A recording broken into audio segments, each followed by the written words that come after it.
سلام بچه‌ها، خوش اومد به یه ویدیو جدید از چنل من. من روحام هستم. امروز اومدم توی این ویدیو همه چیز راجع به استورم کینگ، هیرو لودات هایی که برای لینکس و بنشی استفاده میشه و همینطور خود گان های استورم کینگ که از چه گان هایی باید استفاده کنید برای زدن استورم کینگ و پرکاشو بهتون آموزش بدم. و همینطور شما اگر گان های استورم کینگ رو نداشته باشید میتونید از چه گان هایی استفاده کنید، تک تک همه اینا رو بهتون یاد میدم و همینطور بهتون میگم که شما میتونید از پادشات استفاده کنید سر باز زدن و یا از لانچر. بچه ما چیزی تا 100 تایی شدن نداریم، یه هول کوچیک بدید بچه 50 تا ساب دیگه رو بگیریم، خانواده‌مون 100 تایی میشه. پس حتما چنل سابسکرایب کنید، ویدیو لایک کنید، کامنت یادتون نره بچه، ترجیحاً فینگلیش باشه، نوتیفیکیشن رو روی آل بذارید بچه، اون زنگوله رو که من هر وقت ویدیو جدید میذارم شما با خبر بشید. بچه ببینید این سراغ هیرو لودات اولمون. بچه هیرو لودات اولمون که با لینکس تیم پرک توتالی شروع میشه هست که میتونید از روش اسکرین شات بگیرید و من توضیح کامل بهتون بدم بچه که باید چیکار کنید. بچه هیروی اولمون هیروی لینکسه که معروف‌ترین ابیلیتیش کنای استورمه، یعنی شما زمانی که از کنای استفاده میکنید 140% روی کل گان هاتون و پیککس و هارد و میلی ویپناتون دمیج میگیرید. این شد از لینکس بچه که توی کریسمس میاد شما میتونید این هیرو رو بگیرید. تیم پرک اونم بچه تیم پرک توتالی هست که باعث میشه شما 160% کریتیکال ریتینگ بگیرید وقتی حالت راکن ریف یا همون توتالیتون فعال شه که کل شاتاتون کریت میخوره، چه سر باس زدن چه کریسال زدن یا حالا غیره. که شما برای اینکه تیم پرک توتالی رو داشته باشید باید هیروی دنیس جیا رو از حالا ایونت شاپ یا کالکشن بوک داشته باشید که هیروی کنستراکتور میتیک هم هست. شما این هیرو رو داشته باشید تیم پرک توتالی براتون فعال میشه که میتونید قشنگ با یه زدن ساب ویفر و همینطور گذاشتن هیروهای توتالی 160% کریتیکال ریتینگ رو بگیرید که تو ادامه بهتون توضیح میدم. بریم سراغ ساپورت تیممون. بچه هیروی اولمون هیروی ایزا هست. بچه این هیرو میگه که شما زمانی که شیلد نداشته باشید 33% آرمور میگیرید که باعث میشه خیلی کمتر دمیج بخورید بچه، که خیلی هیرو خفنیه. و این لوداتی هم که بچه الان چیدم برای سولو استورم کینگ استفاده میشه و همینطور دو استورم کینگ. بچه هیروی دومون هیروی بتل بیته بچه که جز همون هیروهای توتالی حساب میشه که شما باید داشته باشید حتما. بچه بتل بیت میگه که شما توی 9 ثانیه اگر 10 تا زامبی بکشید حالت توتالی براتون فعال میشه، یعنی نور بنفش از کنارتون میاد، توتالیتون فعال میشه، 50% دمیج میگیرید و 32% هم میلی اتک اسپید میگیرید که خیلی هیروی خفنیه. میریم سراغ هیروی بعدیمون بچه. هیروی بعدیمون هاردور کریتیکال ریتینگه، یعنی این هیرو میگه اگر شما این هیرو رو بچه البته نداشته باشین، یعنی قیافش اگه دیدین براتون این شکلی نبود این هیرو، میتونید برید توی کالکشن بوک بخش کانستراکتور یه هیرو هست به اسم گاردین بول. اون هیرو رو اگه بکشید بیرون قشنگ قابلیت همینو داره، یعنی هاردور کریتیکال ریتینگ بهتون میده. هیچ فرق این دوتا با هم از نظر قدرت ندارن، فقط ظاهرشون فرق میکنه. بچه این هیرو بهتون هاردور کریتیکال ریتینگ میده که باعث میشه شما دست استورم کینگتون احتمال اینکه کریت دمیج بیشتری بده بره بالاتر 17%. و هیروی بعدیمون هم که ساب ویفر هست بچه. ساب ویفر هم جزو هیروهای توتالیه، یعنی شما اگه میخواید توتالیتون فعال شه بعد 2 تا هیرویی که راکن ریف که همون مال توتالی هست رو داشته باشید که پیشنهاد خودم بتل بیت و ساب ویفره. و حالا میریم سراغ توضیحات هیروی ساب ویفر. بچه ساب ویفر شما اگه دقت کرده باشید بچه‌هایی که مثلا بهتون میگن لانچ نکنید توی استورم کینگ میرن داخل و آهنا رو میذارن بچه. شما هر متریال آهنی که بزنید یک ساب ویفر دریافت میکنید و اون ساب ویفر رو اگه بخورید بچه 50% دمیج میگیرید و 32% هم میلی اتک اسپید میگیرید که سر شاخ زدن و همینطور باس زدن میتونید ازش استفاده کنید. پیشنهاد خودم سر کریستال نیستش بچه، یعنی الکی ویفرتون سر کریستال به نظر من هدر ندید. بریم سراغ هیروی بعدیمون. هیروی بعدیمون بچه تانک پنی هست یا همون ابیلیتی که داره هاردور دمیج، یعنی شما 17% با میلی های هاردور یا همون دست استورم کینگ میتونید بیشتر دمیج بدید بچه. گجت هم همونطور که میبینید آدرنالین و اسلو فیلد هست. این شد هیرو لودات اولمون که برای لینکس بود برای سولو استورم کینگ و دو استورم کینگ. هیرو لودات دوم بچه لینکسه ولی با تیم پرک بلاست فروم دی پاست که کامل بهتون توضیح میدم بچه. خب هیروی اصلیمون بچه لینکسه که کنای استورم داره 140% کلا رو همه گانو دمیج میاد. بچه تیم پرک اونم که بلاست فروم دی پاسه و شما برای گرفتن بلاست فروم دی پاس 2 تا هیروی دایناسوری بعد داشته باشید که همونجوری که می‌بینید من توی ساپورت تیمم 2 تا هیروی دایناسوری دارم، ولی شما یه دونه هیرو دایناسوری هم بگیرید از کالکشن بوک حالا از ایونت شاپ این تیم پرک براتون آنلاکت میشه، پس جای نگرانی نداشته باشید بچه. که تو ونچر هم اگه تیکت گان بگیرید، میگم تیکت گان، تیکت هیرو اگر بگیرید میتونید یه هیرو دایناسوری از کالکشن بوک بکشید بیرون و این تیپک براتون فعال بشه. بچه بلاست فرام د پست تیم پرکی که کل شیلد شما رو میگیره و 200% بیشتر بهتون به هلستون اضاف میکنه که جونتون 2 برابر میشه که خیلی خوبه. حتما میتونید از این قابلیتش توی حالا چه استروم کینگ چه بقیه میشه استفاده کنید. میریم سراغ ساپورت تیممون. بچه هیروی اول رو همونجور که بهتون گفتم میتونید اگه این هیرو رو ندارید به جاش گاردین بول رو بیارید، ولی قدرتش هاردور کریتیکال ریتینگ بچه 17% احتمالی که شما کریت بدید سر شاخ زدن رو بیشتر میکنه. هیروی دوم بچه هیروی ایزا هست که شما چون توی بلاست فرام د پست کلا هیچ شیلدی ندارید، بهترین آرمور براتون همون هیروی ایزا هست که دارید میبینید، دایناسور آبیه بچه‌ها که 33% بهتون آرمور میده زمانی که شما شیلد نداشته باشید. هیروی بعدی اونم رمیرز بچه‌ها که شما هر 5 ثانیه پشت سرم بچه 2.5% هلس میگیرید که خیلی خوبه، جونتون خود به خود هر 5 ثانیه پر میشه. بریم سراغ هیروی بعدیمون بچه‌ها. هیروی بعدیمون هم که هاردور دمیج هست بچه‌ها، 17% روی دست استورم کینگ بیشتر میتونید دمیج بدید. یعنی در حالت نرمال اگه مثلا 2000 تا میزنید با این هیرو مثلا 2000 مثلا 200 تا میزنید، خیلی تاثیر خوبی داره کلا توی دمیج شاخ و همینطور دمیج دست استورم کینگتون. میریم سراغ هیروی آخرمون بچه‌ها. هیروی آخرمون هیروی ساب ویفر هست بچه‌ها که بهتون توضیحشو دادم. شما هر متریال آهنی که بزنید 32% شانس دارید که ساب ویفر بگیرید و اگر از ساب ویفر استفاده بکنید، چون اینجا تیم پرکتون توتالی نیست، فقط تنها کاری که میتونه براتون انجام بده بچه اینه که مثلا فقط میلی اتک اسپید بده و دمیجتون رو بیشتر کنه، ولی کریتیکال ریتینگ بهتون نمیده.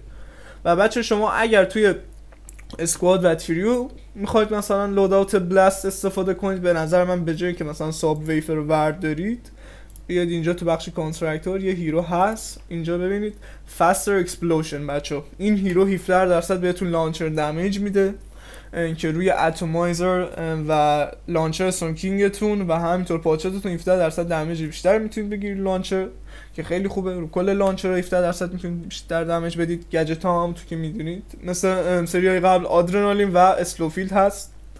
میریم سراغ بچه بنشیمون که با تیم پرک توتالی و بلاست تقریبا مثل همون لینکس، هیچ فرقی نداره، حالا جزئیات مختلفی داره که حالا بهتون توضیح میدم.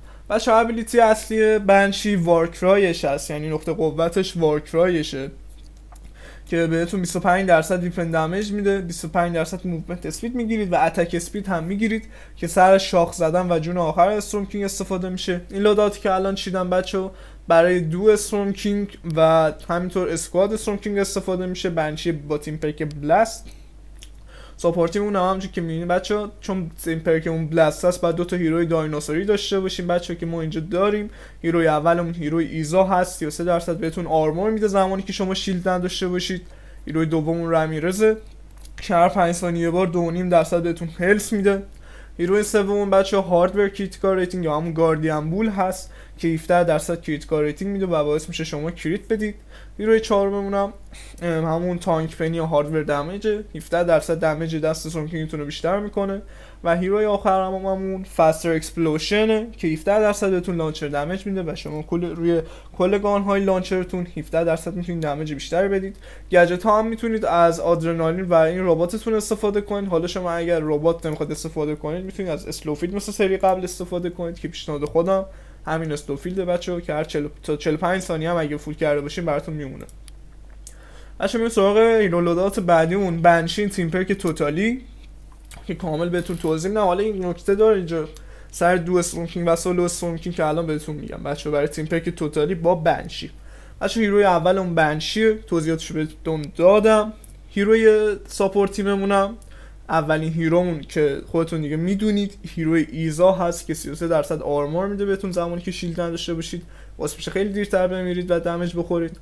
و هیروی بعدیمون هم بتل بیت بچه‌ها که الان چون تیم پرکمون توتالیه بعد 2 تا هیرویی که مخصوص توتالی هست داشته باشیم که بتل بیت و ساب ویفر هست کلا که خودتون هم میدونید، توی لینکس بهتون توضیح دادم. بتل بیت که بچه‌ها شما اگر تا 9 ثانیه 10 تا زامبی بکشید توتالیتون فعال میشه هیروی بعدی همون سومونم ساب ویفر بچه‌ها که شما اگه از ویفر استفاده بکنید حالت توتالی براتون فعال میشه. سر شاخ زدن هم به نظرم حتما استفاده کنید و اگر خیلی ویفراتون هم زیاد بود سر باز زدن استفاده کنید. هیروی بعدیمون هم بچه‌ها تانک پنیه که 17% دمیج دست استورم کینگ بیشتر میکنه. هیروی آخرمونم هارد کریتیکال ریتینگ هست. بچه فقط اینجا یک نکته میمونه، شما اگر سولو استورم کینگ میخواید با بنشی برید به نظرم همین لوداتو بردارید حالا، ولی اگه دارید دو استورم کینگ میرید لازم نیست هارد کریتیکال ریتینگ بردارید، چون خود بنشی وارکرای داره و سریع قشنگ اتک اسپید بهتون میده و اونقدر لازم ندارید هارد کریتیکال ریتینگو. به جاش میتونید برید فاستر اکسپلوژن بذارید که 17% لانچر دمیج بگیرید که سر کریستال زدن بیشتر بتونید کمک کنه. گجت هم که دیگه با خودتونه، آدرنالین میتونید بذارید، ربات میتونید بذارید یا اسلوفیت. خیلی خوب بچه‌ها این بود از هیرو لوداوت هامون که برای بنشی و لینکس بود. بریم سراغ ساپورتیم، بخشید میگم ساپورتیم، بریم سراغ گان هامون که بهتون توضیح بدم توی استورم کینگ بعد از چه گان هایی استفاده کنیم که بتونیم راحت‌تر استورم کینگ رو بکشیم.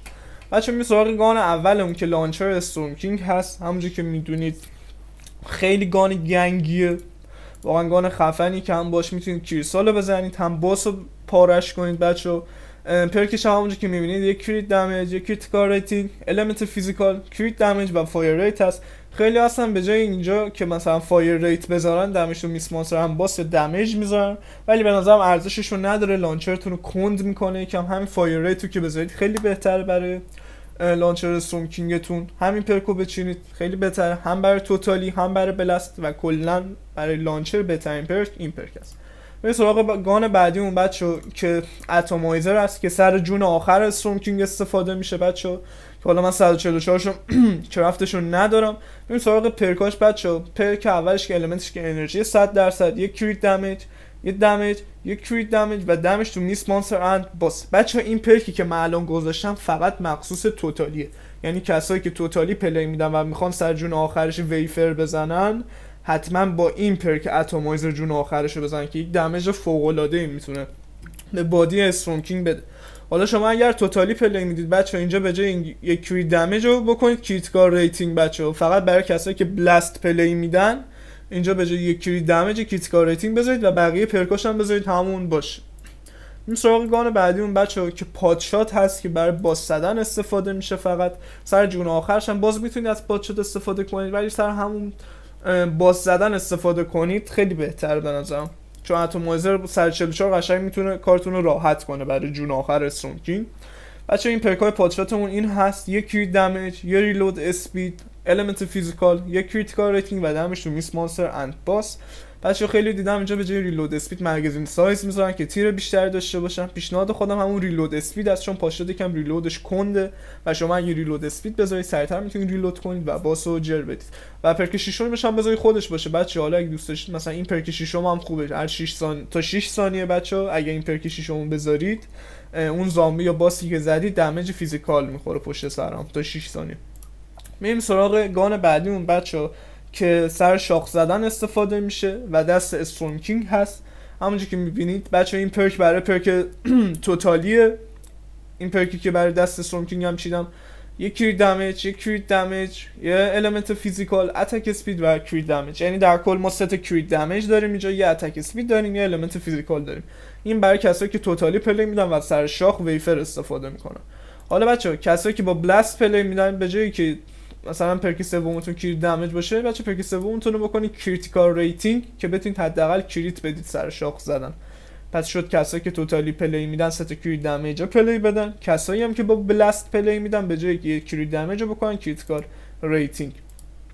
خب حالا بچه بهتون لانچر گفتم، دست استورم کینگ رو گفتم دیگه، اتمایزر هم گفتم، پادشات هم گفتم. حالا میریم سراغ گان بعدیون بچه که یه میلی گیتاری هست که شما میتونید از این گان سر شاخ زدن استفاده کنید از ابیلیتی دومش.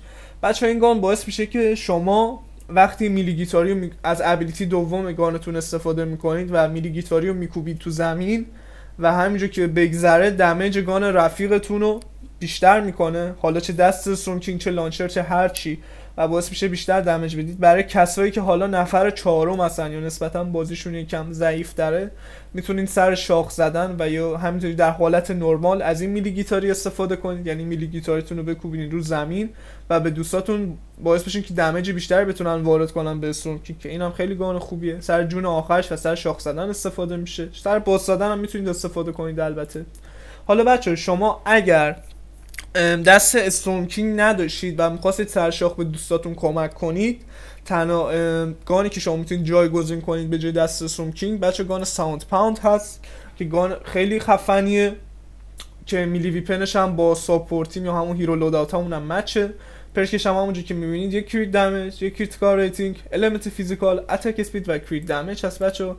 بچه این گان متاسفانه مثل دست استورم کینگ نیست، یعنی شما نمیتونید 3 تا کریت دمیج کنید اگه توتالی هستید، مجبورید 2 تا کریت دمیج با یک کریتیکال ریتینگ یا اتک اسپید و المنت فیزیکال کنید.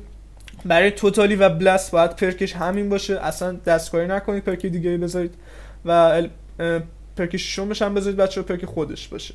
پس بچه شما اگه دست استورم کینگ نداشتید و میخواستید سرشاخ به تیمیتتون کمک کنید، حتما از ساوند پاند استفاده کنید. و شما حالا اگر لانچر هم نداشتید، یعنی سر کریستال زدن، یا میتونید از پامپ شاتگان استفاده کنید که پیشنهاد نمیشه به نظر خودم. از زنومبو هم میتونید استفاده کنید، ولی به شرط که مثلا یک لوداوت اسنایپ خوب بردارید که مثلا یه تیر زنومبو بهش میزنید یه نصف جون کریستال بره حداقل. یا هم با پامپ با پادشات هم میتونید بزنید، ولی خیلی سخت کنترل کردن ایمش که به قسمت‌های دیگه کریستال نخوره. ولی هم زنومبو یا پامپ شاتگان رو انتخاب کنید، به نظر من ایده خیلی بهتری هست بچه‌ها. و شما میتونید از آنتیر هم استفاده کنید بچه‌ها، یعنی شما اگه مثلا میگم اسکواد میرید استورم کینگ و میخواد شهاب سنگا پدرتون رو در نیارن، میتونید از آنتیر استفاده بکنید.